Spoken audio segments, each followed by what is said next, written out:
আলাইকুম। ওয়ালাইকুম সালাম। আপনি দেখতে পাচ্ছেন নদী, এটা বর্তমান সরকারের একটা বৃহৎ প্রকল্প।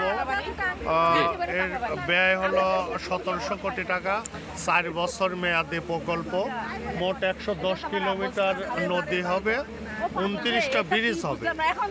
নদীর পাড় দিয়ে ১৮ ফুট রাস্তা হবে এবং স্পিড বোট নৌকা অনেক কিছু চলবে আমরা আশা করি। আচ্ছা, যে আপনি যে বাজেটের কথাটা বললেন, টোটাল কি আমাদের পাবনা ডিস্ট্রিক্টে নদী কাটার জি জি জি, বাজেট? পাবনা একদম সাতিয়া থেকে পদ্মা নদীতে যা ঠেকবে, যমুনা টু পদ্মাতে। আমরা মনে করছি পাবনা উন্নয়নের জন্য এটা যথেষ্ট হবে অবশ্যই ইনশাআল্লাহ। অবশ্যই যোগাযোগ ক্ষেত্রে ব্যাপক ফলপ্রসূ। আপনি একটু বলুন যে এখানে দুই পারে দেখা যাচ্ছে, এখানে এখানে আপনি ৩০ ফুট গর্ত হবে মোট। আচ্ছা। পাশ দিয়ে ৬ ফুট একটা বক্সার থাকবে, তারপরে ওই পাশে যা রাস্তা হবে জি।